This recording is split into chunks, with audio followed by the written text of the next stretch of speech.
Fala galera, aqui é o Edu, a gente tá de volta para mais um episódio do Papo de Boteco. Se você não me conhece, esse aqui é o Papo de Boteco, é um podcast gravado aqui em Montreal, onde a gente conversa com pessoas da comunidade brasileira que já estão aqui há muito tempo, que são recém-chegados, dando um pouquinho da experiência de vida deles.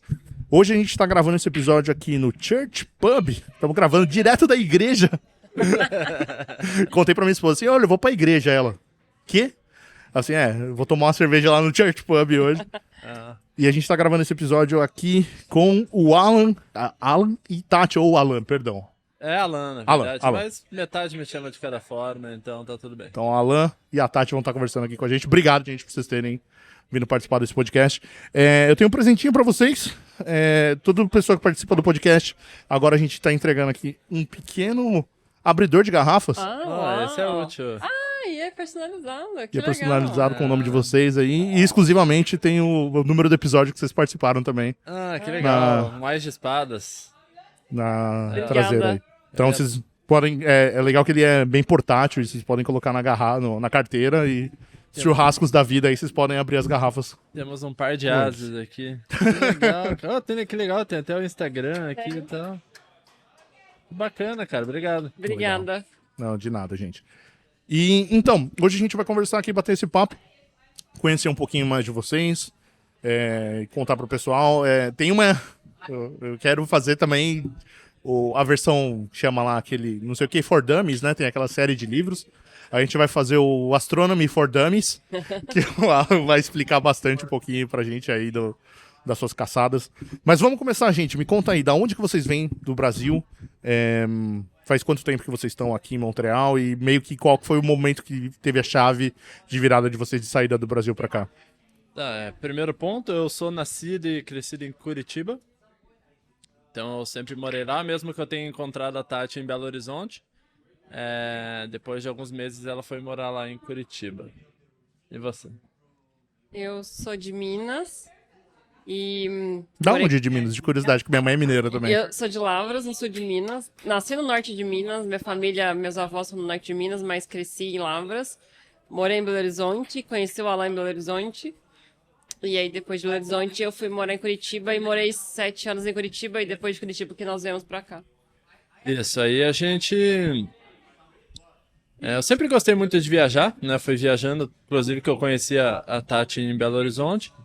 E aí eu trabalhava lá no Brasil, eu trabalhei em várias empresas de desenvolvimento. Você é desenvolvedor de software? Isso, eu já trabalho faz 20 anos com desenvolvimento. E aí...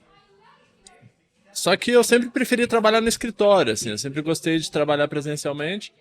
Então, sempre que surgia uma possibilidade de trabalho remoto, alguma coisa, eu sempre acabava deixando de lado, porque eu gostava muito ali da interação humana dentro do escritório. E aí, em 2020, chegou a pandemia, né? Aí todo mundo foi forçado a trabalhar de casa. E aí, já que eu já estava trabalhando em casa, eu falei, poxa, já estou em casa, poderia pegar um trabalho de fora, né? Que daí eu vou ganhar mais, né? Vou pegar um trabalho em dólar e tal. Uhum. E aí eu comecei a procurar trabalhos fora do Brasil. Na verdade, eu já tive algumas oportunidades antes disso.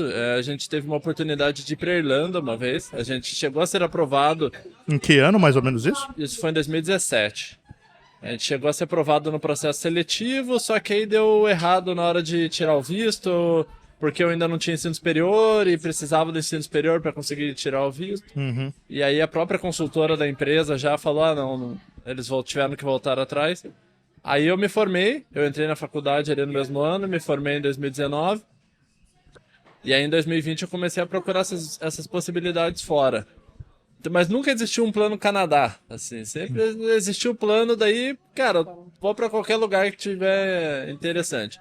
Então eu fiz entrevista ali para Alemanha, fiz entrevista para Estônia, fiz uma entrevista para Singapura, para Portugal. Isso tudo quando você começou em 2017 pra frente? Isso, 2017 para frente, mas principalmente a partir de 2020 ali, que foi quando eu já tinha acabado de me formar e passei a trabalhar remoto. Entendi. Aí eu cheguei numa entrevista para ir para Hamburgo, para ir para Alemanha. E, pô, eu tava super afim, assim, de ir pra Alemanha na época. Porque a gente já tinha ido lá passear e tal.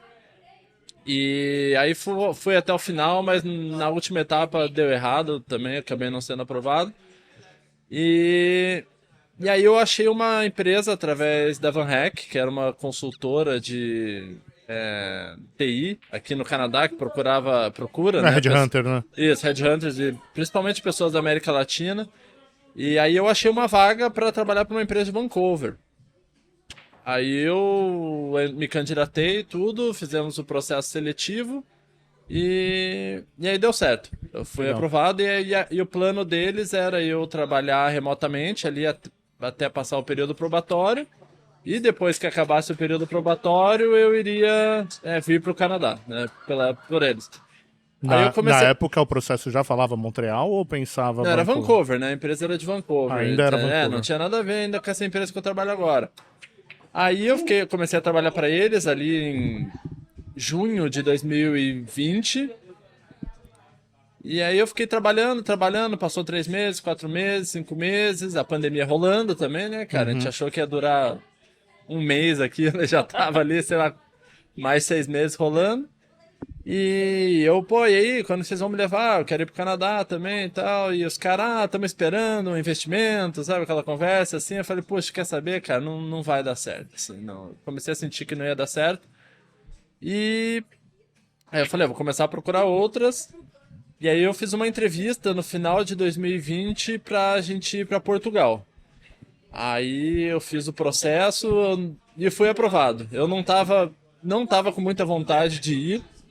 Porque a gente já visitou Portugal e mesmo que a gente tenha gostado bastante do país, assim, eu não considerei que era um desafio, assim, na minha vida. É o mesmo idioma, a gente já ouvia muitos casos de xenofobia, muitos casos Fato. de salários baixos mesmo em Portugal também, né? Inclusive por isso que muitas empresas estão abrindo escritórios lá em Portugal, né? Várias empresas europeias. Mas eu falei, cara, vamos lá, né? A gente, pelo menos é uma porta que se abre, depois que a gente chega lá, a gente se ajeita. Eu tenho um amigo que foi pra Portugal e de Portugal, tipo, poucos meses depois já tava na Bélgica trabalhando com TI também. Então, mas essa empresa, eles botaram uma cláusula lá, que se eu fizesse isso aí, eu tinha que pagar, tipo, 10 mil Olha euros só, pra eles. Tinha uma cláusula Eles lá. estavam já passando bastante pessoas fazendo isso, né? Exatamente. Só que aí o que aconteceu? Isso foi ali no comecinho de dezembro de 2020. Aí a gente falei pra Tati, já que a gente vai pra Portugal, eu vou pedir demissão no trabalho lá da empresa de Vancouver e vamos pegar o carro. A gente acabou de comprar o carro e vamos viajar pelo Brasil. Aí a gente pegou o carro e fomos viajar. A gente foi de Curitiba até o Alagoas de carro. Então foi uma. A gente andou. A gente foi parando, a gente andou 6 mil quilômetros na viagem. Foi bem legal. Foi uma viagem super especial. E aí no primeiro dia dessa viagem, a gente ainda tava ali. A gente dormiu perto de São Paulo. E aí eu vi uma nova vaga na Van Hack, de uma empresa aqui de Montreal. E aí eu perguntei pra moça da Van Hack lá, que tinha cuidado do meu primeiro processo sobre a vaga. Ela falou, cara, essa vaga é quente, eles estão precisando com bastante urgência. E assim, não é uma vaga para 300 candidatos. Se tiver 300 candidatos, eles gostaram dos 300, eles vão levar os 300. Aí eu falei, opa, interessante. Aí eu falei pra ela, então, quero participar, eu me inscrevi. Aí no outro dia a moça da empresa já me ligou, fez uma entrevista por telefone. Dela, beleza, vou te passar um teste técnico. Aí eu fiz o teste técnico. Fiz o teste com o maior carinho possível, assim, porque eu realmente... Aí eu já coloquei na balança Montreal e Portugal. E realmente eu tava muito mais interessado em vir aqui pra Montreal do que pra Portugal. Você já começa a pesquisar um pouco mais sobre a cidade, né? É um desafio, e querendo ou não, assim, como programador no Brasil, o Canadá é um país muito bacana, assim, nesse aspecto de programação e tal. E aí, eu fiz essa primeira entrevista, ela me passou o teste técnico, eu revisei o teste, fiz bonitinho e tal. E aí ela passou para os desenvolvedores da empresa, os caras, e aí deu 2, 3 dias, assim, ela já respondeu, os desenvolvedores gostaram, vamos fazer uma entrevista, eles querem fazer uma entrevista técnica com você. E aí eu fui pra entrevista técnica, a gente tava lá em Vitória, já no Espírito Santo. Já estavam no meio da estrada. Aí, tipo, deixa eu parar um pouquinho aqui, abre o laptop, faz o teste. Foi bem assim. Aí eu fiz essa entrevista lá em Vitória. Aí terminou a entrevista ali, no outro dia ela já falou, os desenvolvedores gostaram e tal, né? Eu só vou ver aqui como que vai ser a próxima etapa.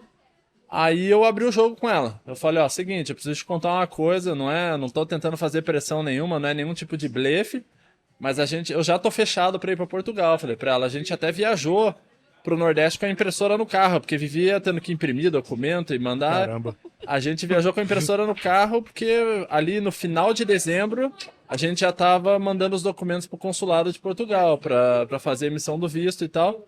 Então a gente foi fazendo durante a viagem. Então eu falei pra ela, ó, o seguinte, a gente já tá fechado com Portugal, só que como a gente ainda não mandou a documentação, né, eu vou esperar pra ver o que vai dar dessa vaga aqui de Montreal, porque a vaga de Montreal é a minha prioridade. E aí ela falou, não se preocupe então, obrigado por avisar que eu vou acelerar aqui o que for possível do nosso lado.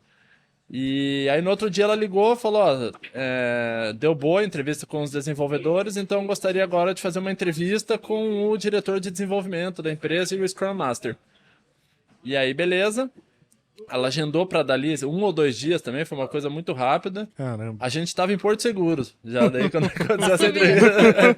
A gente foi subindo aos poucos. Aí a gente tava em Porto Seguro, eu lembro até hoje que a Tati ficou na piscina lá, e eu fazendo a entrevista de dentro do quarto. Eu já escolhi um hotel que tinha uma internet boa, né, que existe um site que faz essas avaliações. Aí eu falei, deixa eu procurar um hotel com internet boa. Aí eu achei um hotel e fiz a entrevista lá. E aí, no outro dia, ela ligou e falou, ó, seguinte, amanhã eu te ligo pra te dar a resposta do processo, já a resposta final. E aí, no outro dia a gente tava dirigindo, chegamos a gente tava indo pra Ilhéus, né, a gente tava indo de Porto Seguro pra Ilhéus, e aí no horário que ela falou que ia ligar às 2 horas da tarde, a gente achou uma panificadora numa cidade chamada Itabuna, que é um pouquinho antes ali de Ilhéus, e a gente sentou ali 1h30 e ficamos esperando eles ligarem, e aí ela ligou e falou, ó, eu lembro que ela falou boa tarde em português, assim. No que ela falou em português, eu falei, ela não ia brincar assim pra me dar uma negativa. E deu certo. Ela falou, ó, só pra te falar que você foi aprovado, o salário é tal, você já começa a trabalhar no dia 4 de janeiro, que daí já era dali 15, 20 dias, e a gente já começa o processo do visto imediatamente. Mas eles falaram, você tá aprovado, por enquanto você vai trabalhar remotamente. Isso. E aí a gente quer que você venha pra Montreal. Isso, exatamente. Tanto é que ela falou comigo e no outro dia ela já me colocou em contato com a empresa de consultoria de imigração já para levantar a documentação do visto. Isso, eu tinha pedido Tá falando um demissão. pouquinho mais perto, tá? Eu tinha pedido demissão do trabalho porque a gente ia pra Portugal. Então a gente fez essa viagem, era uma despedida do Brasil, assim, entendeu? Então eu já tinha pedido demissão do trabalho dia 1º de dezembro pra fazer a viagem pra ir pra Portugal. Aí muda toda a história. Exatamente. Aí a gente tava lá em Ilhéus e a gente saiu de Porto Seguro achando que ia pra Portugal e chegou em Ilhéus vindo pro Canadá. Então isso foi ali já perto do Natal já de 2020. E aí, beleza, eu aceitei na hora, já falei pra empresa de Portugal, ó, sinto muito, apareceu uma outra proposta que eu julguei melhor. Pedi desculpa, né, porque eu já tinha aceito a possibilidade deles, mas ficou até que uma... Não ficou tão feio, não ficou tão feio, ruim. foi legal. E aí a gente já começou, a gente terminou a viagem, foi pra Curitiba, e aí a gente aplicou pro visto, fizemos a biometria, tudo, aí tinha aquele negócio de fecha VAC, abre VAC, aí só foi atrasando ali as coisas. Mas eu lembro que no dia 11 de fevereiro a gente aplicou pro visto.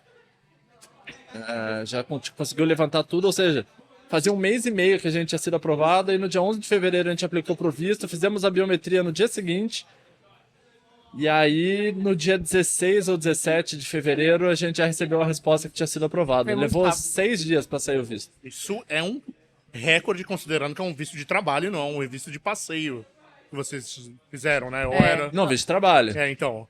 Mas visto era de- pandemia, ninguém tava vindo pra cá, né? mais ou menos, porque eu conversei com algumas pessoas durante a pandemia que fizeram o processo de visto, e o visto dessas pessoas foram negados, iam para uns escritórios Louco. Trindade e Tobago para revisar visto. E, enfim, eu acho que foi o recorde do visto que o mais rápido que eu já vi foi o de vocês, por enquanto, porque eu já vi vistos de 6 meses, 1 ano, 1 mês, mas uma semana, acho que vocês bateram um recorde agora. Realmente foi tudo muito rápido. E aí aplicou ali no dia 16, saiu a resposta, a gente já comprou passagem, mandou o passaporte lá para São Paulo, e inclusive a gente quase ficou sem o passaporte, porque daí fechou o VAC de novo. Só que daí eles falaram que um dia antes de fechar eles conseguiram mandar o nosso passaporte. Aí nosso passaporte chegou lá pelo dia 10 de março. E no dia 21 de março a gente já chegou aqui no Canadá. Então, Aonde que chegou o passaporte quando você tá itinerante desse jeito? chegou Não, em Curitiba. A gente já tinha voltado da viagem. Ah, A entendi. gente, a gente ficou um mês só viajando, a gente chegou já no Réveillon, foi 1º de dezembro e voltou dia 30, assim. Entendi.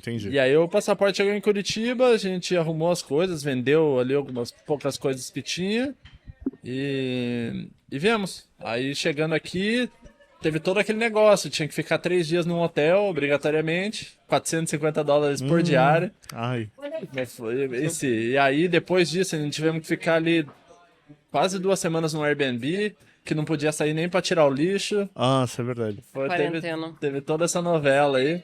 E era horrível, porque a gente ficou na frente de um parque, lá no Rivière des Prairies, super longe daqui.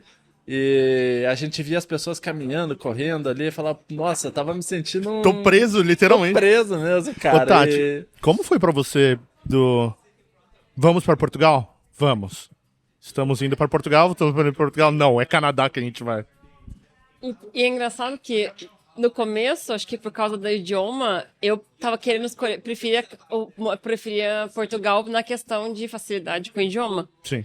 Mas hoje eu agradeço de ter vindo pra cá, porque eu sei de tantos amigos que estão aqui, que já moraram em Portugal e sofreram tanta xenofobia lá, e também questões de precarização de trabalho, salários, até pra TI, assim, salários muito abaixo da média. Moradias muito caras também, né? Moradias muito caras, então aí hoje eu agradeço ter vindo pra cá. Mas no começo eu fiquei mais empolgada de ir pra Portugal, assim. Mas assim, a gente sempre teve o desejo de morar fora, então quando deu certo, eu falei, bora, né? Eu tinha um trabalho legal e tal, mas falei, não, pedi demissão, vambora. Eu solidarizo um pouco porque eu vim, como eu contei pra vocês, eu cheguei aqui em 2017, mas eu comecei no processo assim também em 2016 de, beleza, eu quero sair do Brasil.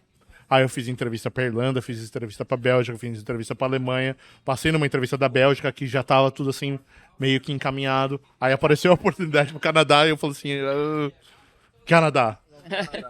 o Canadá Pra mim era um desafio muito maior, assim, né? É outro idioma, é outra cultura, tem a questão de Montreal também, né? Falei, é uma cidade super interessante. A gente já tinha estado em Toronto, a gente tinha gostado também da nossa passagem por Toronto. Mas na hora, assim, a hora que a mulher falou tá aprovado, eu falei na hora. Não precisa nem falar o salário, tô indo embora. No processo rolou de... Porque assim, agora em 2024 a gente vê que tem uma pressão muito forte pra questão do francês. Eu acho que na época tava um pouco mais tranquilo. E vocês já chegaram com algum conhecimento de francês ou na época não? Não, da minha parte, zero. Eu não sabia falar nem sim ou não em francês. Croissant, Citroën. Croissant, Cine Privé, Citroën, era isso, cara. E aí, aí quando foi aprovado, eu comecei a fazer umas aulinhas lá no Brasil. Mas bem pouco mesmo. Porque no trabalho até hoje eu só falo inglês, eu não falo francês em momento algum, assim. Então, mas aqui eu corri atrás de aprender também. Mas eu não tinha nada e não tinha preparo nenhum, porque foram ali 3 meses entre eu pensar em vir para Montreal e eu estar em Montreal. Então a gente não teve tempo nenhum de planejar nada. Então foi muito rápido. Eu estudei um pouquinho, uns 3, 4 meses de francês em 2018, porque eu trabalhei numa multinacional francesa em Curitiba. E aí na equipe tinha vários franceses, e aí, com o intuito de permanecer na empresa, eu comecei a fazer aula de francês. Mas depois não consegui dar continuidade, porque nessa época eu fazia uma segunda graduação, e aí tinha muita coisa pra fazer, eu falei, preciso parar alguma coisa, aí eu parei o francês. Não devia ter parado, porque hoje teria sido mais útil. Mas eu cheguei assim, era um conhecimento muito básico de francês, assim, sabia os números, sabia umas coisas muito básicas mesmo. Então foi bem no início, bem básico. Entendi. 4, 20, 19, né? Essas A coisas. 80, oui. Fazer conta pra falar um número. Fazer umas multiplicações, uma soma, né? Pra falar 90, tem que fazer uma multiplicação e uma soma. E então, beleza. Vocês chegaram aqui. Você contou o processo de imigração, das vagas. E, assim, o Canadá é muito grande. Vocês começaram aqui em Montreal, mas apesar de você vir para uma vaga que era no escritório aqui, você tinha a possibilidade de ser remoto ainda, né? Onde que eu tô querendo chegar é assim, vocês chegaram em Montreal, mas desde que vocês chegaram em Montreal, com a sua vaga de trabalho, você ainda conseguiu fazer algumas viagens pelo Canadá, né? Ou a viagem fica mais pra final de semana, feriados, férias? A gente viajou bastante já pelo Canadá. A gente já esteve, sei lá, em diversas províncias. A gente teve em Nova Escócia, Terra Nova e Labrador. Já tivemos British Columbia, em Alberta, Ontário, né, algumas vezes também. Mas todas elas foram de férias mesmo. Ou Passei, feriado. nenhuma delas eu estive trabalhando remotamente. Eu trabalhei remotamente do Brasil, em 2 ocasiões, mas daqui do Canadá eu nunca cheguei a trabalhar de outro lugar. Poderia, mas não fiz isso em nenhum momento. Todas as viagens foram a passeio mesmo. Entendi. E aí foi nessas viagens que surgiu o seu interesse um pouco por astrologia? Não, tá. Tem 2 pontos aí. Primeiro que a astrologia é uma coisa, a Ai, astronomia é quase! outra. Ai, eu sabia! Foi culpa da cerveja, maldita! Pô, isso Ah, aí Qual seu signo? Como é que é o Mercúrio retrógrado? é o meu Mercúrio. Cara, pior que teve uma história. Uma vez eu fiz um curso de astronomia. Isso foi em 2008, eu acho. 2008 eu fui fazer um curso de astronomia lá no IAG, que é o Instituto de Astronomia e Geofísica da Universidade de São Paulo. Eu fiquei uma semana lá, morando dentro da cidade universitária da USP ali pra fazer o curso. Então, pô, ali eram os astrônomos, assim, mais fera, assim, do Brasil, assim mesmo, dando curso e tal. E aí, um dia, na primeira aula, tava a sala lotada, assim, sei lá, tinha uns 30 alunos, assim. E o Roberto Bosco, eu lembro até hoje, o professor, que é um dos astrônomos mais renomados do Brasil. E aí chegou um cara atrasado, assim, na aula, assim, cara, ele chegou na porta, assim, e perguntou, é aqui o curso de astrologia, cara? Eu tô num bar e eu já bebi. Agora um cara que tá chegando no curso mandar uma dessa. Cara, o professor ficou com uma cara muito engraçada, assim, aí ele falou assim, entra aí, daqui a pouco eu explico aí pra você. Mas em si, não, cara, astronomia eu sempre... Eu gosto de astronomia há muitos anos já. Eu estudei física na faculdade, eu entrei em 2007 no curso de física. Peraí que agora a gente vai ter que fazer uma pausa nisso aí. Como que você saiu de física pra programador? Ixi, a história Eu longa. já era programador, na verdade, né? Eu fiz um primeiro site comercial em 2004. Eu comecei a trabalhar comercialmente já como programador em 2004. Mas eu sempre gostei de física. Meu pai, ele trabalha com equipamento, eu sempre gostou muito de matemática e física também. E aí eu acabei indo para esse curso. Eu acho que também envolveu um pouco, assim, do que dá para passar, assim, né? Porque eu queria passar no curso, só que os outros eram mais concorridos. Falei, quer saber, eu vou fazer física, mesmo que eu já trabalhava com programação. Entendi. E tem bastante coisa de programação na física também, várias Sim. coisas de cálculo numérico, né? Fazer aquelas transposições de matriz e tal, jacobiano, essas coisas a gente fazia com programação, elementos finitos, etc. E aí eu entrei na física, isso foi 2007. E aí, mas assim, eu programava, cara, mas não era aquela coisa assim, é o que eu quero pra sempre, assim. Porque eu ganhava pouquinho ali e tal, era Entendi. meio Mas por estagiário. que você fez ensino médio técnico? Eu fiz ensino médio técnico já em programação, né? Então eu já sabia. Ah, tava oferecendo mais alguma coisa. Já sabia um pouco de programação ali desde o ensino médio. Já. Entendi. Então eu tive esse privilégio, né? Então não foi na aula de cálculo 2 de física que você começou assim, vou bolar um algoritmo novo aqui. Não, eu já mexia com programação desde muito cedo já, porque o meu irmão era programador, e eu já aprendi bastante coisa com ele, assim, na 8ª série, assim, ainda eu já entendi. sabia fazer uns HTML já, assim. Entendi. Mas, então, a física / astronomia já tava com você desde cedo, desde o Brasil, né? Desde muito tempo já, eu já fiz viagem, já fui fazer curso lá no ISEX, que é da Universidade Federal de Minas Gerais, lá na Pampulha, em Belo Horizonte. Eu fui fazer um curso de astronomia lá, já fiz em Curitiba, em Ponta Grossa, que tem ali perto de Curitiba tem um curso de astronomia muito forte na UEPG também. Então eu já estudei bastante, antes mesmo de... Só que aí eu saí da física, porque, cara, a física se apanha ali demais, assim, cara. É uma coisa de louco mesmo. É um UFC, assim, né? Você saía da aula, assim, cara, dá a impressão que você tinha feito um crossfit, assim, sabe? Pô, pegava umas aulas ali de O que eu tô fazendo com a minha vida, umas cara? aulas de Não. mecânica clássica ali, de eletromagnetismo, assim, que era difícil. Aí eu acabei abandonando a física. Porque eu fui fazer outro curso de engenharia mecânica. Aí eu comecei em engenharia mecânica, que eu achava que programação não daria muito futuro, assim. E aí eu fui fazer engenharia mecânica também, e aí começou aquele mesmo problema, porque eu comecei a trabalhar mais sério com programação, E só que daí começou a meio que conflitar ali a programação com a engenharia mecânica, porque eu tinha que sair do trabalho para fazer um estágio. Só que eu não poderia largar o trabalho para fazer um estágio, porque o estágio pagava pouco na época. E aí eu desisti da engenharia mecânica. Um dia que um professor meu chegou, porque tinha um processo lá de matrícula que era manual. Aí toda vez que era o dia da matrícula, tinha que fazer uma fila lá na porta da secretaria e tinha uma lista lá, que cada um ia preenchendo o nome e quando acabasse já era. Quem não colocou o nome perdeu a vaga, vai ficar pro próximo semestre. Caramba. Bem moderno. Não. E aí eu fiz um sistema pra eles e tal, para as pessoas poderem fazer essa matrícula online e tal, e foi super legal. Não sei até se hoje lá não tá usando mais, acho que não, mas em si, ficou bem legal. E aí o cara que era o coordenador do curso de engenharia mecânica lá da Federal do Paraná, ele chegou em mim, era o Hélio o nome dele, Hélio Padilha, ele falou, cara, por que você não vai programar, cara? Tipo, pô, você tá aqui estudando, você já programa aí e tal, vai ser feliz com programação. Aí eu falei, pô, é verdade, cara. E aí eu abandonei e fui focar na programação daí mesmo, estudar programação. E aí as coisas começaram a melhorar a partir do momento que eu aceitei que eu queria ser programador. Essa era a minha mesmo. profissão, né? Aí eu entrei em faculdade, acabei abandonando também porque era caro e eu não tava gostando. Mas daí depois que eu tive a negativa da vaga da Irlanda lá, aí eu comecei e terminei o curso. E foi dessa forma. Mas a astronomia ela já entrou aí na minha vida já muitos anos atrás, já tem pelo menos uns 15 anos. Entendi. E eu perguntei da astronomia porque, assim, você, depois de um tempo aqui de Canadá, a Tati já... existe o Instagram, né? Vou dar um passo pra trás aqui. Que eu vou dizer que é da Tati, mas na verdade é de vocês dois, né? Porque é o Instagram @dus.montreal. Do Montreal, obrigado. Eu sou sócio minoritário do Instagram. Porque tá o nome de vocês dois, mas depois você acabou criando o Canada Science.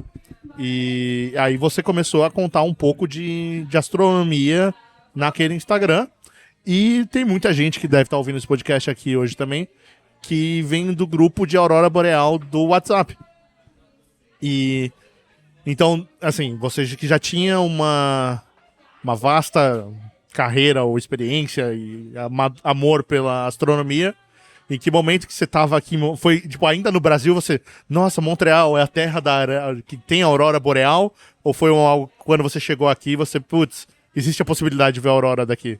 Não, foi aqui, cara. Eu tava aqui e a gente viajou pra Vancouver e teve uma chance de ver a Aurora Boreal. Nunca tinha pensado muito, assim, em aurora, assim, né? Porque você tá no Brasil ali, você, pô, é uma coisa muito distante. Né? Sim. Longe. E aí, cara, aí a gente foi pra Vancouver, tinha a chance. Eu lembro, cara, que eu fiquei no quarto, assim, olhando a janela, assim, pra ver se aparecia. Nunca que ia aparecer, porque tinha tanta iluminação lá que não ia ver A não ser que você tá em Calgary, não, né?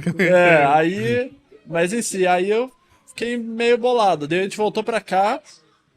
E aí teve um dia que apareceu lá uma notícia num jornal que alguém mandou lá no Grupo Geral de Montreal, dizendo, ó, tem chance de ter aurora hoje.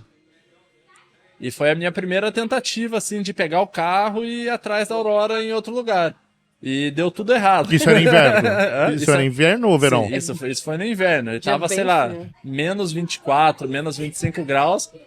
E eu fui numa zona rural, numa cidadezinha aqui perto chamada Vercher. Ali pro meio, depois numa de temperatura abaixo de menos 20, vamos pegar o carro, vamos pro meio do mato Não, aí. eu não fui nessa. Porque A Tati não tava, eu fui sozinho. Não, eu falei, é loucura. Não, e não era nem um 4x4, era um Corolla, assim, é um carro de entregar pizza, não é um carro de ir atrás de aurora, né? Aí eu fui lá, aí eu falei, vou parar o carro aqui nesse lugar aqui e vou ficar olhando aqui. Cara, no que eu parei o carro, já senti que o carro afundou ali onde ele tava. Na neve. Na neve, e cara, isso no meio de uma zona rural, no meio de um nada, uma temperatura negativa absurda. Aí você já começa a lembrar daqueles filmes apocalípticos do Brasil, que as pessoas morrem de frio no carro. Cara, aí eu tentei fazer de tudo, cara, pra tirar o carro, assim, achei umas madeiras lá, assim, quase um largados e pelados, assim, sabe, cara? Fui atrás de madeira pra colocar, pra tentar tirar o carro e nada, e um frio. Aí eu falei, vou ligar pra alguém, o celular desligava, porque tava a temperatura muito negativa. Aí eu comecei a entrar em pânico, eu falei, cara, eu vou ter que, pelo menos tinha sinal de celular. Aí eu falei, eu vou lá no carro e vou ligar pra uma empresa de guincho. Uhum. Eles vão ter que vir aqui me tirar. Liguei pra uma empresa de guincho, eles falaram, você tá meio longe, né? São 3 horas da manhã. Daí eu falei, tá, quanto que é? Daí ela falou, a gente vai precisar te cobrar $500 mais taxas pra puxar você. E quando diz puxar, não é que o cara vai te trazer de volta a Montreal, né? Não, era pra puxar daqui na mesa de sinuca, aqui, tipo, 2 metros, assim, né? Daí O cara vai botar um negócio no carro, puxar, valeu, quinhentão. não, então daí eu falei, cara, espera aí, eu já te ligo de volta. Aí eu falei, cara, tem que ter uma forma. Eu fiquei tentando ali, né, tirar e não conseguia e tal. E aí eu falei, cara, quer saber de uma coisa? Eu vou ligar pra polícia, cara. Aí eu liguei pra polícia, cara. Falei, ó, seguinte, eu tô aqui no meio de um nada, eu tô congelando aqui. A polícia em alguma vez falou, o que você tá fazendo aí?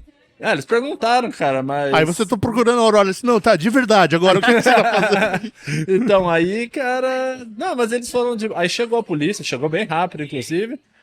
Tentamos empurrar o carro lá, nós 3 tentamos empurrar o carro e nada do carro. Eu achei super engraçado a polícia empurrando meu carro lá pra tentar tirar da neve. Mas não deu certo, cara. Aí a polícia falou, bom, a gente vai ter que ligar num guincho, o guincho virou aqui puxar você, né? Só tem um guincho aqui na empresa na região. cidade, Uhum. que é justamente o mesmo que eu tinha ligado. Aí só que dessa vez foi o policial que ligou. Aí o cara foi lá, aí eu já tava preparado pra perder os quinhentão e tal. Aí beleza, os caras puxaram ali 1 metro o carro, assim, o cara botou ali, só puxou ali pra fora da neve. Aí o policial falou, tá, quanto que é? O cara é 150 pelo. Olha só, cara. Sabe, cara, tipo, o mesmo cara ali, tipo, só porque, obviamente, como a polícia tava do meu lado, o cara não me passou a perna, né? Aí, beleza, então essa foi a minha primeira caçada de Aurora e deu tudo errado, cara. E aí... Mas agora deixa eu fazer uma pausa aqui pra gente ter uma pequena aula sobre o assunto Aurora Boreal. Você viu na notícia lá que, assim, pode ser que tenha essa aurora e acabou não dando certo. Depois desse aprendizado de atolar o carro na neve e não conseguir achar nada, você começou a dar uma olhada um pouco maior do tipo, teve explosão solar, teve KP que o pessoal fala de medidas. Então, foi a partir dali ou então antes você já estava olhando mais, tipo, vou observar a mancha solar para ver se tem uma aurora a caminho? Não, eu não tinha essa visão ainda, assim. Eu fui só pela notícia do jornal mesmo, assim. Nem pesquisei, fui bem noob mesmo, assim. E na segunda vez eu também fui bem noob, cara. Eu vi no jornal também, vai ter chance de aurora hoje à noite. Aí eu postei no grupo de Montreal, geral, seguinte, eu vou sair atrás de aurora. Aí eu já fui mais perto, alguém quer ir junto, né? Pelo menos é mais gente pra empurrar, né, cara? Porque tava frio também, foi justamente no dia 24 de março. Foi 2 dias atrás, né? Então isso faz 1 ano. Aí um colega, o Manuel, ele falou, não, vamos lá, eu vou junto e tal. O Manuel acreditou, hein? O Manuel acreditou e tal, cara, até ficou... cara, a gente chegou lá e fomos procurando céu aberto, porque tava tudo fechado, né? Então, aí achamos o céu aberto, cara, tava lá a aurora, demos de cara com a aurora. E foi da hora, porque tinha sido, assim, a mais forte dos últimos, sei lá, 10 anos, assim. Legal. Tinha sido muito forte. E... Aquela que você viu além do verde, umas outras cores? Sim, a primeira. Eu não sei se é mesmo que tá falando, mas foi bem bonito também e tal. E aí tava eu e o Manuel lá olhando a aurora, né, cara? E aí, cara, chegou a polícia. Mas, pô, seu carro não tá atolado, cara? Mas a polícia aparece. Aparece, cara. A polícia aparece, cara. As pessoas veem um carro ali parado numa zona rural, no meio de um nada. Todo mundo conhece todo mundo. O cara vem, tem um carro parado ali, cara. De madrugada? De madrugada. No Aí frio de menos 20? Aí o policial... Pô, e aí ficou estranho, cara, que o policial chegou, pô, tava eu e um cara dentro do carro, vendo a aurora, uma conversa muito estranha, assim, né, cara? Aí o policial não comprou muita ideia. Aí você olha lá, seu polícia, olha ali pro céu, cara. O cara meio... O cara tentando, vai procurar um lugar melhor. Não, calma, cara, eu só tô vendo a aurora mesmo, cara. Aí o policial, a gente explicou pra ele, mostrou umas fotos daí e tal. Ele, não, que legal mesmo, mas vão embora. Aí ele tocou a gente lá, depois a gente parou de volta uns 1 quilômetro depois pra olhar mais a aurora e tal. E beleza, aí voltei pra casa. A Tati não foi também nesse dia. Esse dia eu falei pra Tati, acho que tem aurora, vamos lá? Não, você vai atolar de novo e tal. E não foi. Aí eu voltei, e aí como eu tinha visto, cara, eu fiquei fascinado, porque foi muito lindo aquele dia mesmo, assim. Aí eu comecei a pesquisar aspectos Isso mais... foi pode falar. São Félix do Valois, né? Isso, foi em São Félix de Valon, uns Que 100 dá, quilômetros. isso que eu ia falar, dá 100 uns 100 km de Montreal, mais ou menos. É, bem pertinho, assim. E aí eu comecei a pesquisar de verdade, porque daí o que aconteceu? Aí, como eu tinha postado lá no grupo de Montreal se alguém queria ir junto, e só esse Manuel quis ir, aí eu postei as fotos, daí, né? Aí acabamos é o de ver. cartão postal, né? Aí a galera, pô, na próxima aí organiza uma excursão, organiza um grupo e tal. Vamos fretar um ônibus pra ir. Aí que eu criei o grupo da Aurora Boreal. Aí eu Entendi. criei o grupo da Aurora Boreal e já entraram algumas pessoas. E aí eu já comecei a pesquisar um pouco melhor. Aí, a partir do momento, então, você, puta, que da hora, tem...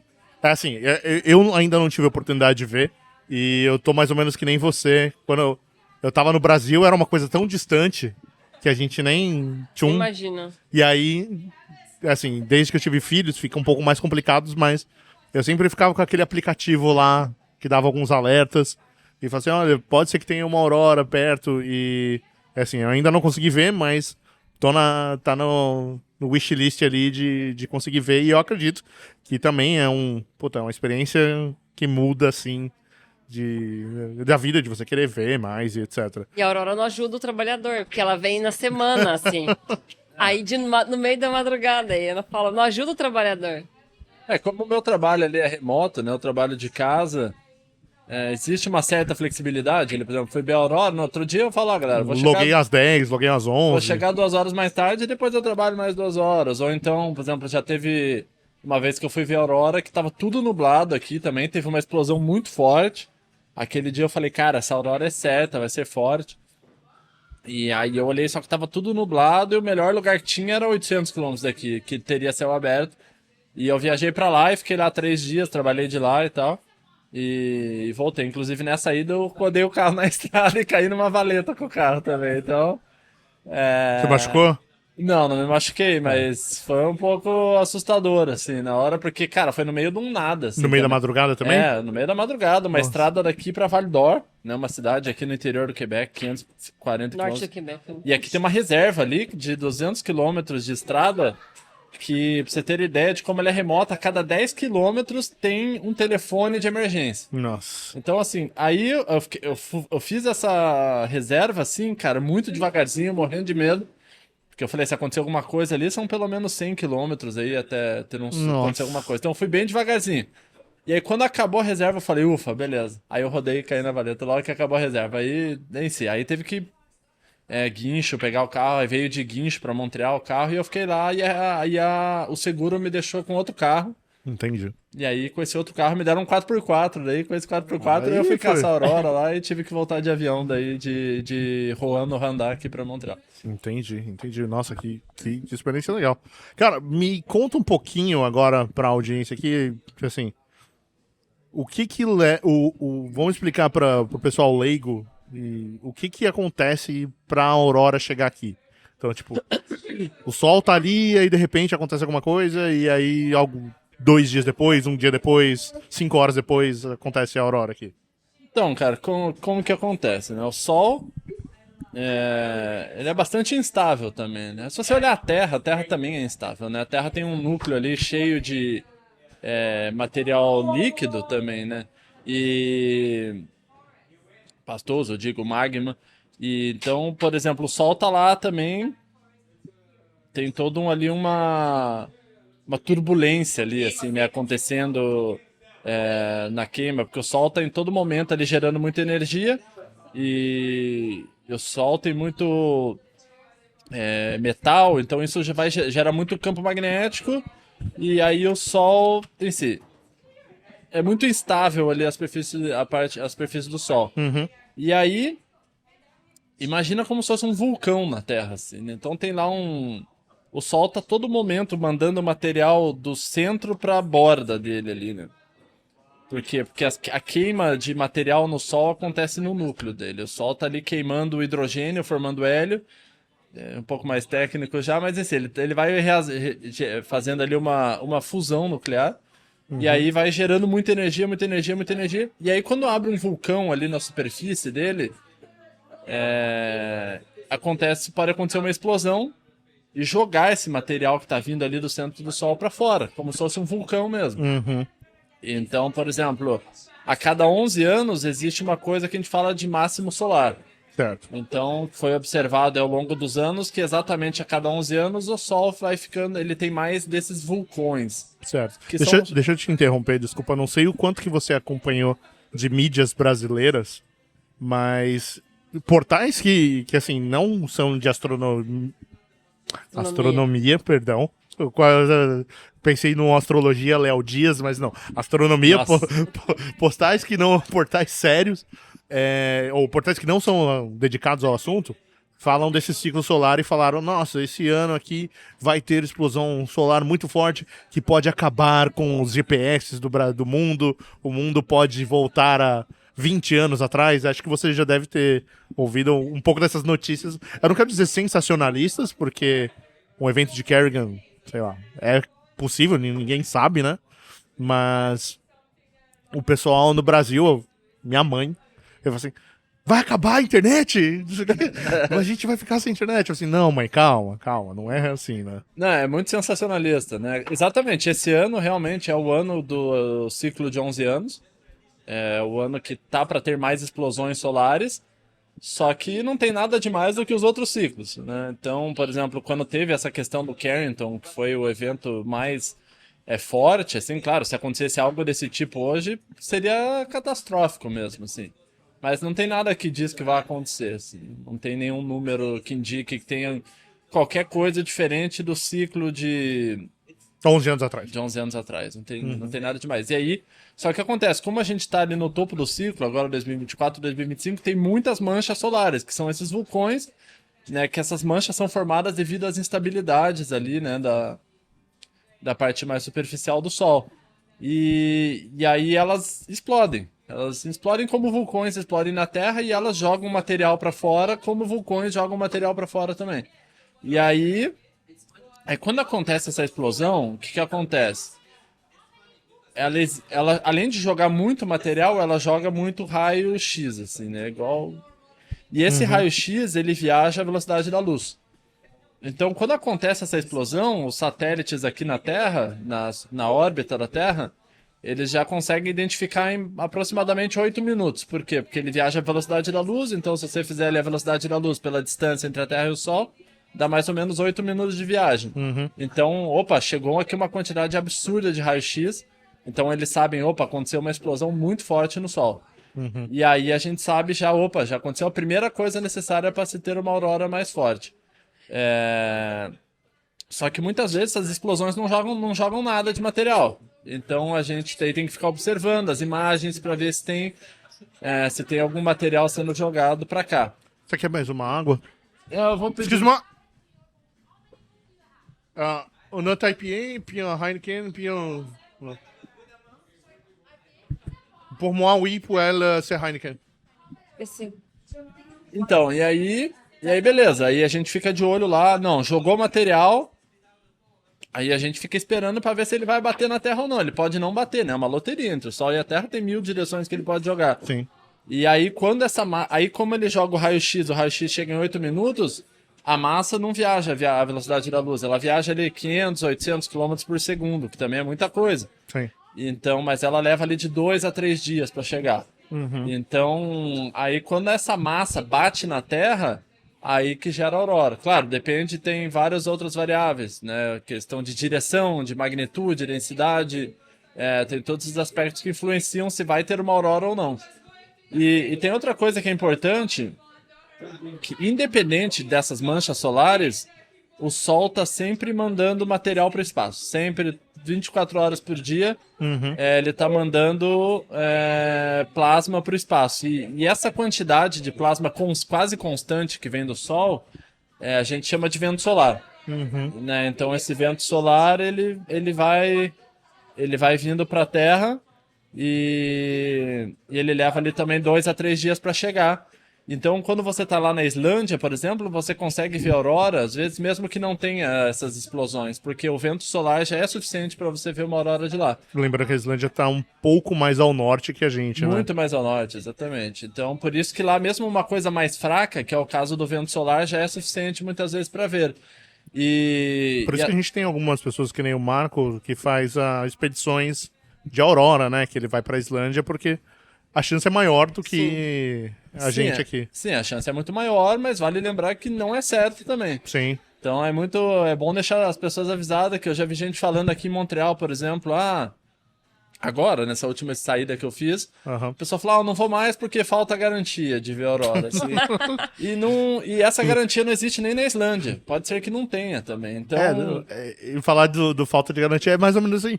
Oi, então, eu vou estar de folga naquela terça-feira daqui 3 semanas? Vamos ver uma aurora daquele dia, né? Não acontece, não é igual o eclipse, né? O eclipse a gente sabe que vai ser no dia 8 de abril, às 3 horas da tarde. Não é assim a aurora. E nem na Islândia. Então eu conheço muita gente já que foi na Islândia, na Finlândia, e não viu a aurora também.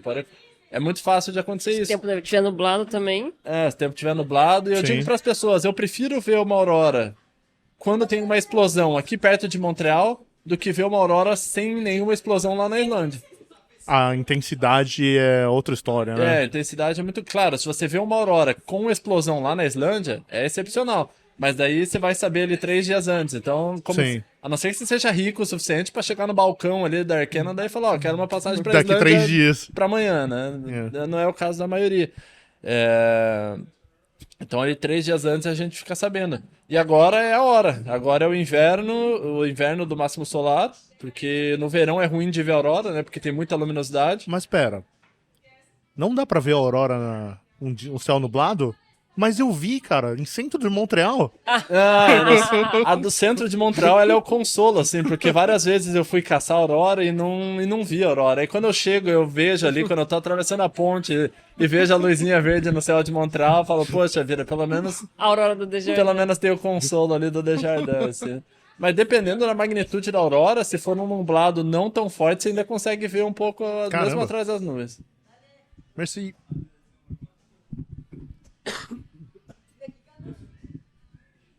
Chegando o combustível, né?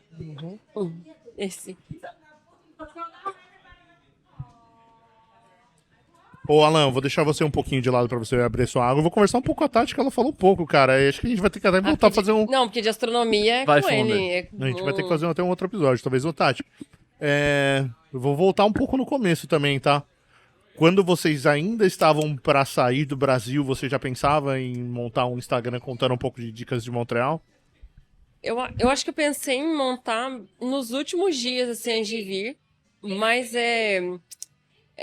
a correria do dia a dia ali, eu não consegui postar nada. Não é à toa que até a gente fez 3 anos semana passada de Canadá. Parabéns. Deixa eu fazer um brinde aqui a 3 anos Cheers. de Canadá. Aí. E eu acho que da nossa viagem de São Paulo para Panamá, Montreal, nós temos, tipo, 3 fotos. Nossa. Eu acho que na canseira, com pandemia, todo mundo muito preocupado ainda, era meio que o auge da pandemia ainda. Uhum. Não deu vontade, não sei, não teve tempo de tirar foto, assim. Então, a nossa vinda não foi relatada no Instagram. Eu acho que eu vou começar a postar depois que a gente chegou, as coisas acalmaram. Aí eu comecei a postar no Instagram. Foi uma coisa meio de começo mesmo. No início eu postava bem pouquinho, aí foi indo, e é o que é hoje. Mas não tinha muita ideia, assim, eu quero fazer... vou contar minha experiência, assim, mas nada... Não, mas eu acho que é super válido contar a experiência, tipo, mesmo que seja pra compartilhar um pouco com os amigos que estão no Brasil, né? Ou então montar como um diário de viagem que um dia você pode voltar. Sim. E olhar tudo que fez. Eu gosto dos arquivos, de saber o que... Ver um pouquinho do que a gente já fez também é legal. E desses 3 anos que você tá aqui em Canadá, qual foi o passeio, assim, que você... Nossa, o pessoal tá empolgado aqui do lado. Desses 3 anos, teve algum passeio que você, tipo... Esse aqui é o meu favorito que a gente fez? Eu acho que a ida ao Banff em Alberta. Eu acho que é um dos lugares mais bonitos do Canadá. Que mês que vocês foram? No verão, em junho. Nós fomos em junho de 2021 e fomos... Que aí foi quando o governo liberou para viajar aqui dentro. 2022, perdão. Já tinha 2 anos de Canadá. Não, 1 ano de Canadá. Não, 2021. Tinha 3 meses que a gente tava aqui. Nossa, então foi... 2021. Porque como a gente tava na pandemia, já tinha muito tempo que ninguém fazia nenhuma viagem, aí quando o governo liberou, e para poder viajar dentro do Canadá, quem já tivesse as primeiras vacinas... Lembrando só um pouco pro pessoal, né? Tava realmente, olha, você não pode entrar no avião pra ir pra outra província. Não podia. E aí foi quando, no verão, né, junho de 2021, foi quando começou a abrir os bares, com muitas restrições, e aí começou as viagens dentro do Canadá, só dentro do Canadá ainda. E aí podia viajar quem já tivesse as primeiras doses da vacina. E foi aí que a gente foi pro Banff em 2021, e voltamos no ano passado para acampar no Banff, com o irmão do Alain e a esposa. Então, acho que o Banff é um dos lugares mais bonitos e mais incríveis. Assim, A água tava aquele azul da foto. Mesmo com o tempo, um dia tava assim um pouco nublado, mesmo assim tava bem azul. E como a gente gosta muito de natureza, então foi uma experiência muito legal. Acampar na natureza, e ainda era dia 19 de junho, a gente tava lá, e aí começou a nevar no meio do verão. Pera. 19 de junho, neve? Caramba. Uma semana antes tinha feito 30 graus, e uma semana depois a gente pegou neve em pleno verão lá nas montanhas. E tem gente que ainda nega o climate change, né? Não.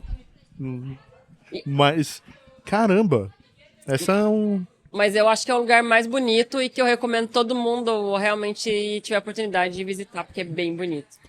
Tirando o Banff, pra quem não conhece, o Banff é um parque que fica em Alberta, né? Na província de Alberta. Nas montanhas. Naquela parede montanhosa entre Alberta e Vancouver, e BC, né? British Columbia. Mas esse aí é uma viagem que ou você vai 5 dias de carro, ou você tem que pegar um avião. Eu ainda tenho a vontade, já falei pra minha esposa, de pegar como é que chama aqueles trailer? Motorhome. Fazer um Cross Canada no mês de junho também. Motorhome, acho que é o sonho do canadense médio também, porque é acessível, né? O motorhome aqui. Mas se eu não tô indo de avião ou de motorhome, aqui no Quebec, ou aqui em Ontário, que é a província vizinha, que é um passeio que você acha que foi marcante também? Quebec, de tantos parques, porque a gente já foi em vários parques do Quebec. Eu gosto muito do Parque de La Mauricie, do La Jacques Cartier, que fica perto de Quebec City. Pra mim, se eu tivesse que escolher o passeio assim mais bonito, falando em beleza natural, pra mim aqui no Quebec, foi o parque ali do Fjord de Saguenay. Ah, é verdade. Ali aquele que é quando o rio ali se junta com o São Lourenço ali. Próximo de Saguenay? Entre Saguenay e Tadoussac. Tadoussac, que é maravilhoso, porque lá onde tem as baleias, onde elas vêm se reproduzir, verdade. Então você pode ver as baleias das pedras. Ali você pode sentar nas pedras e ver as baleias ali.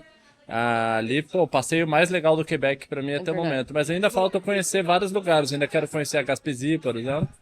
É uma região que o pessoal fala bastante, né? O pessoal vai muito, porque né? Tem praia. Quero conhecer, eu não conheço ainda, mas é bem... Dos que eu conheço, o mais bonito foi ali a região do Fjord de Saguenay e Tadoussac.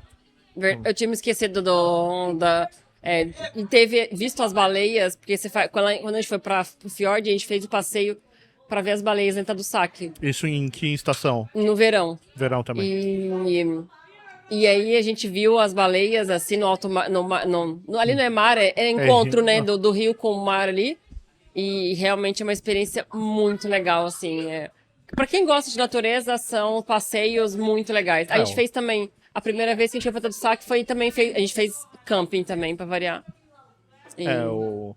O Canadá, pra quem gosta de natureza, ele tem muita coisa, tem muito parque, né? É muito parque, muito lugar pra você acampar, muito lugar pra você nadar, muita praia de lago, muito bicho. Por exemplo, uma coisa que eu mais gosto aqui também é ir atrás de vida selvagem, né? Procurar bicho que é difícil de ver. Você não procura urso, não, né? Procuro e achei já uma vez, inclusive. Tá, você achou o urso, mas o urso te achou? Não, ele achou a gente também, só que a gente tava dentro do carro, então foi mais tranquilo. Mas, assim, eu já viajei várias vezes, assim, que no final do dia eu ia dirigir só pra tentar ver um urso mesmo. Assim. E a mesma coisa com o alce também, a gente sempre gostou e... Cara, eu vi uma vez na estrada. Ele é imenso, cara. Eu fiquei assustado com o tamanho também, ele é imenso, Porque, assim, eu já fui em o Parque Ômega, que acho que dá mais ou menos 1h30 daqui. Aham. E você tem os viados que eles ficam soltos, eles vêm em volta do carro, que já é grande. Mas na hora que eu vi um música, É muito grande. É imenso. ele é imenso. muito grande. Eu tenho uma SUV, mesmo assim, o bicho era muito alto. Os Ele é machos são muito imenso. altos. Imagina você tá dirigindo à noite e dá de frente com um bicho daquele ali, cara. Pô, pois é, se você bate de carro, é o PT no É um carro. PT, né? Batendo um caminhão, basicamente. Na natureza a gente já viu a fêmea umas 3 vezes. É, já viu o alce umas 3 vezes, um urso. E só o macho do alce que ainda não vemos. Com o chifre. Que o macho é muito maior que a fêmea. Ah, entendi. E aí com os chifres a gente não viu ainda. Mas a fêmea a gente já viu umas 3 vezes nos parques daqui do Quebec e de Ontário. Entendi. A gente tava falando sobre urso porque eu tenho um conhecido, não é aqui no Canadá, é mais ou menos próximo a Maryland, que ele se mudou pra uma área mais isolada e mesmo assim ele chegou a ver um urso no quintal de casa, cara. E... Não, e tem muito. Nos Estados Unidos tem muito urso, né? E inclusive foi nos Estados Unidos que a gente viu o urso. Aqui no Nova... Tem vários, a gente fala do Quebec, de Ontário, mas tem muita coisa Dá pra interessante. descer ali a fronteira também, né? Tem muita coisa E além interessante da, ali na... além da muralha do norte. Isso, tem muita coisa interessante ali. Inclusive esse parque, que é os White Mountains, na Nova Hampshire. Que é Pô, tem- pertinho daqui também. É, tem várias cachoeiras, aí foi lá que a gente viu o urso. Tem alce também, no Maine, principalmente aqui no norte do Maine, tem bastante alce. Então a gente gosta muito de passear pelo norte dos Estados Unidos, tem as praias ali no Maine e tal, que a gente gostou de visitar. A praia de New Hampshire também foi muito bacana. Então, a gente passeou bastante aí já pra ver essas coisas. Legal Que é demais. trilha, camping, Vai chegar no final da sexta-feira, vocês já assim, beleza, vamos botar a mala no carro e vamos pro meio do mato. Exatamente, a gente não planeja nada, às vezes não é nem na sexta, às vezes a gente acorda no sábado mesmo, pô, que vontade de ir em tal lugar, a gente vai, cara. E esse caso do New Hampshire é 300 km daqui, a gente saiu daqui, tava uns 30 graus, a gente saiu daqui, sei lá, 11 da manhã, assim, a gente falou, acordamos, vamos dar uma volta, eu olhei na internet, achei esse lugar, a gente chegou lá, já era, sei lá, 4 horas da tarde e tal, e ficamos lá, ainda tomamos um banho de cachoeira e voltamos à noite, assim. Qual que é o bate-volta assim, mais longo que você já fez? o Rimos, pra ver a aurora. É um que a gente foi tentar ver a aurora, perto de Rimouski. A gente andou 1.100 km e de volta e não viu a aurora. Mas Tá vendo o pessoal médio, o brasileiro da Aurora do fim de semana? Não é garantido, né? Não, a gente trabalhou, saiu daqui 6 da tarde e voltou 6 da manhã. Nossa. A gente chegou às 6 da manhã, foi bate e volta depois do trabalho. E na noite anterior a gente já tinha ido tentar ver a aurora também. Mas você não tinha ido Não, 1.100 km 2 dias, Não, né? inclusive nessa noite anterior foi um dia que eu postei no grupo, ó galera, eu vou tentar ver a aurora, eu encontro quem quiser se encontrar, eu vou estar no Walmart ali, perto aqui de Montreal, e foi umas 100 pessoas do grupo de Caramba. aurora no WhatsApp, assim. Depois Mas aí disso- não deu certo, aí eu fiquei lá, porque daí eu falei, vamos ficar lá, e se a aurora estourar, a gente corre.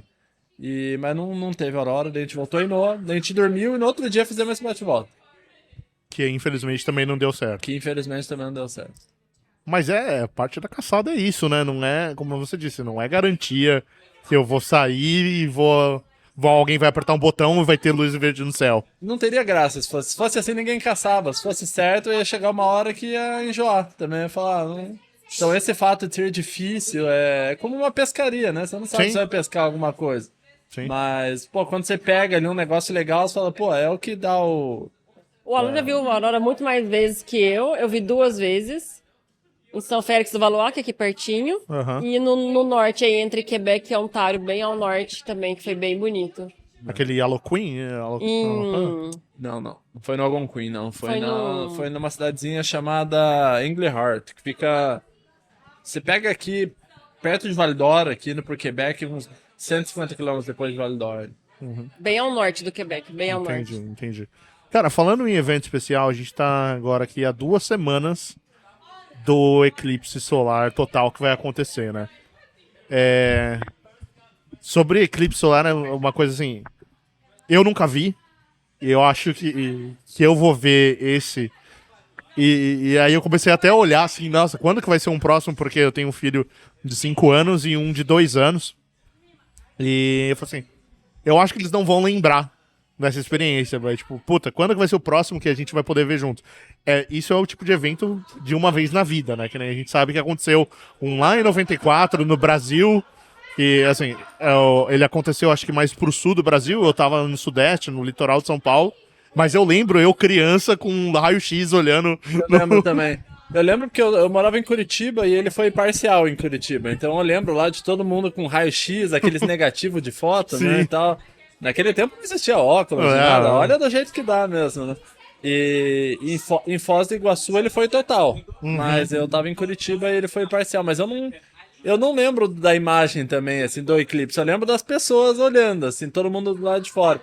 Mas, na verdade, assim, você fala em relação às tuas crianças, é aquele negócio, eclipse, mesmo total, ele tem quase todo ano, vamos dizer assim. Sim. Todo ano, mas só que a cada questão 18 é assim... meses, 20 meses. Mas a questão é que daí depende de onde. É sempre num lugar aleatório no planeta. Então, assim, a chance de ser onde você está morando, a chance de você botar o nariz pra fora da tua casa e ver o eclipse total, nunca mais vai acontecer. Quer dizer, a não ser que você fale, vou morar em outro lugar que vai ter eclipse. E para as tuas crianças vale isso. Por exemplo, acho que daqui 5 anos vai ter um aqui nos Estados Unidos, não sei a data exatamente, vai passar até aqui na Nova Escócia, no Canadá. Eles podem ir lá e ver. Então você pode viajar para ver o eclipse total. Mas, pô, dessa vez é em casa, né? Sim. É igual uma Copa do Mundo, pô, dessa vez é aqui. Pois é. E falando, e em que momento que você... Você, putz, que da hora, vai ter um eclipse que vai passar aqui por Montreal, cara. Faz o quê? Uns 2 anos que você viu isso?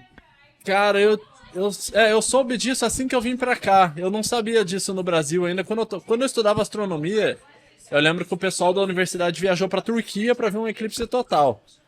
Isso foi acho que 2009. Então você fala, poxa vida, e aquele tempo eu fiquei, né, poxa vida, eu queria estar, que era caro pra caramba, eu não podia ir na época. E agora, aí quando eu cheguei aqui, eu acho que quando a gente foi em 2022, teve um encontro anual de astronomia no Monte Megantic, que é o parque que tem aqui, que é onde tem um observatório, e ali tem vários, é uma reserva de céu escuro, então as cidades têm uma norma que controla a luminosidade dos postes da cidade, etc. Caramba. Só pode usar luz amarela, não pode usar luz branca, etc. Então aí a gente foi nesse encontro lá, e aí lá falou do eclipse total. Aí falei, poxa, que maneiro, vai ter um eclipse aqui. Aqui eu posso estar aqui fora do bar aqui e ver o eclipse total, assim, né? Mas eu pretendo viajar para onde vai ter maior duração, né? Porque mesmo que aqui em Montreal vai ser total, ele vai durar 1 minuto e meio. Mas, por exemplo, se eu for aqui em Sherbrooke, que é 180 quilômetros aqui, ele vai durar 3 minutos e meio. Então... Com exceção da previsão do tempo, né? Isso, a previsão do tempo é terrível, ela joga completamente contra qualquer tipo de evento astronômico, né? Então, assim, cara, se vai ter aurora, se vai ter eclipse, sempre a chance de que vai estar nublado. Mas, assim, o eclipse, ele vai começar lá no Oceano Pacífico, lá pro lado lá pro meio, entre o México e a Ásia. E ele vai vindo, ele vai cruzar ali o norte do México, aí ele vai passar pelo Texas, aí vai cruzar todo o meio dos Estados Unidos ali até chegar aqui vai passar em Ontário, Niagara Falls ali, depois vem pra cá e vai lá pro Newfoundland e vai morrer lá entre o Canadá e a Europa. Mas assim, eu vou 2 dias antes do eclipse, eu vou olhar a previsão do tempo lá, vai estar nublado, ok, então onde que tá sol nesse caminho que ele vai falar? Vai estar sol lá no Texas só. Eu tava vendo uma notícia no celular hoje que o Texas emitiu um alerta por conta do eclipse para os moradores. Aí todo mundo falou assim, nossa, mas o que tá acontecendo? Eles falaram, façam um estoque nesse alerta de comida e de água. Aí tava todo mundo, mas o que é? Um eclipse junto com o fim do mundo? A gente não tá sabendo, não sei o que, mas muita aí gente vai pra lá. Exatamente, é o texano com a cabeça de vai ter muita gente, vai ter muito turista, então, por favor, economia, tipo, garantam que a sua família vai ter comida e água. Eu acho que não é tão absurdo assim. Não é. Porque a chance do tempo lá estar bom é... Isso. Mas a chance lá é melhor que aqui. Lá geralmente no México e no Texas é onde... É um clima um pouco mais desértico, então a chance de estar nublado é menor do que aqui. Então, assim, eu tô disposto a dirigir, eu já avisei no trabalho e tal, se precisar trabalhar remoto uns dias e tal, então... Indianápolis, tá? Por exemplo, é um lugar que já tem talvez um tempo melhor. Então, se precisar, eu vou até lá. Se precisar ir até o Texas, eu dirijo até o Texas. Esse vai ser o plano. Eu avisei o meu trabalho também. É engraçado que eu conversei com uma pessoa do meu trabalho, porque em 2017 teve um total nos Estados Unidos que também foi quase o país inteiro, né? Que ele atravessou o país inteiro. E eu perguntei pra pessoa que trabalha comigo, assim, você tava no eclipse nessa época? Você tava no trabalho nessa época? Ela, sim, eu lembro que as pessoas estavam no escritório, aí deu perto do horário do eclipse e as pessoas... Bom, mundo pré-pandemia, né, gente? Então tava todo mundo no seu 9 to 5 lá. E aí as pessoas saíram pra fora, todo mundo lá com seu óculinho, olhou, aí esperou ali seus 2 minutos, aí acabou a totalidade e aí as pessoas voltavam pra dentro do escritório. Eu sou na sua pegada, eu já avisei no meu trabalho, olha, dia 8 de abril tem eclipse, não tô trabalhando, eu vou... É porque é raro, né? Tipo, pra quem gosta de astronomia, é um evento raro, então... Sim, O que eu acho mais engraçado do eclipse é que, como é um eclipse total, vai escurecer mesmo. Vai ficar escuro. Claro, não vai ficar escuridão igual à noite, mas vai ficar igual igual final do dia, assim, no meio do dia. E aí, isso dá um bug, porque os animais, por exemplo, eles se baseiam nisso para decidir a hora que eles vão dormir, né? E eles não sabem que vai ter um eclipse. Então, os animais vão tudo dormir na hora do eclipse, assim, e isso vai bagunçar tudo o horário de todo mundo aí. Pois Eu acho cara. tudo isso legal, assim. Não, eu tenho olhado bastante conteúdo sobre e é engraçado. Toda segunda-feira, porque o eclipse acontece dia 8 de abril, uma segunda-feira, né? Eu acordo, faço minha rotina da manhã, levo as crianças pra escola, tô voltando pra casa falando com a minha esposa assim, pô, se tiver um tempo igual hoje nesse eclipse, tá bom. Ou, pô, se tivesse nublado igual tá hoje no dia do eclipse, eu tô ferrado, né? É ferrado, porque vai dar pra perceber que tá tendo alguma coisa acontecendo, porque vai ficar mais escuro. Mas, pô, cara, se tiver nublado é sacanagem, né? Não. Aí é melhor pegar o carro e ir pra algum lugar, olhar a previsão do tempo, pra onde que vai estar céu Vai aberto. ter escola, né, nesse dia, né? Aula. Não, assim, tudo depende normalmente de comissão escolar, né? Aqui tem um monte de comissão escolar, depende da região. Mas a comissão escolar do meu filho, eles falaram já assim, olha, a gente vai fazer como um dia os professores, eles chamam lá de tipo, conselho escolar, alguma coisa assim. E aí não tem aula nesse dia. E assim, as crianças podem ir ainda, algumas que fazem parte do que eles chamam serviço de guarde, que seriam, tipo, a escola olhando a criança enquanto os pais trabalham. Mas a aula oficial não vai ter. Então, já avisei meus filhos também, já expliquei. E nesse dia a gente vai viajar aí pra ver esse eclipse. Uma aula de astronomia. Não, já. Meu filho, que eu falei, ele tem 5 anos, eu falei, olha, filho, vem aqui. Tem o sol, tem uma lua, a lua vai passar na frente do sol, vai ficar escuro, depois a gente vai ficar claro de novo. Mas pensa que é uma aula mesmo, né? Tudo que isso envolve, né? Então Sim. é uma coisa legal pra criança também, é uma aula. Não, tanto que assim, as escolas estão dando uma cópia do óculos, aquele óculos que as bibliotecas estão distribuindo, né? Ou estavam, e acho que grande Acabou. maioria já... Eu não tenho óculos ainda não fui atrás. Você não tem óculos, não cara? Tenho, cara? Você já tem a capa pra lente de fotografia? Já, mas eu não comprei o óculos. Eu vou comprar esse final de semana. Acho que eu vou na Canadian Tire e vou comprar um. Não, porque eu acho que realmente vai ser assim, pra você que gosta de astronomia e mesmo pra pessoa que não é tão aficionada na astronomia, é um evento que nem o pessoal fala, né? Aquele evento de uma vez na vida, de você estar no quintal de casa, a não ser que você mora em Laval. Isso, se você morar em Naval, você só vai ver um pouquinho. E você conseguir experienciar esse eclipse. Tati, Alan, eu queria acho que agradecer, cara, pelo tempo de vocês, numa terça-feira, pra vir na igreja. Na igreja. Essa igreja a gente já veio algumas vezes aí, já. Teve uma época que semanalmente a gente vinha na missa. Bater aqui. cartão na missa, né? E é um bom mar, porque as coisas têm um preço bem legal. Sim. O chopp é mais barato, a batata frita é barata também, é bom. É um bar bem em conta, bem de bairro, a gente gosta. E no verão eles abrem o Terraço deles lá em cima. E é bem gostoso lá em cima. Bem bonito. Eles têm um outro bar lá em cima, que abre no verão. Você não precisa descer pra buscar cerveja, então é bem legal de vir aqui. É um bar bacana. Tentarei voltar durante o verão aqui. Isso aí. Pra gente finalizar aqui o podcast, eu vou pedir pra vocês deixarem os Instagram de vocês, fazer uma propagandinha aí do Instagram de vocês pro pessoal seguir. Ou se quiser divulgar o grupo do WhatsApp, do Aurora. Então, é meu, é nosso Instagram, né? É do Montreal, que Dude, D-E-U-X, né? De dois em francês, ponto Montreal, ou Montréal, De Montreal. do Montréal. E o Alan fala o dele, que é bem ligado à astronomia, que ele divulga aí sobre a Aurora Boreal, os eventos de Aurora Boreal. Eu criei um que é assim, né? Eu tenho meu Instagram pessoal, mas lá eu posto mais coisa ali para alguns amigos e família. Não é um Instagram assim público, né? Aí eu criei um para falar das coisas que eu gosto. Então eu falo lá de animais, de natureza, tento falar um pouco de aviação, que é um assunto que eu adoro, e de astronomia e aurora boreal, que é o Instagram canadá.science. Que a ideia é falar sobre ciência, qualquer coisa de ciência relacionada aqui ao Canadá.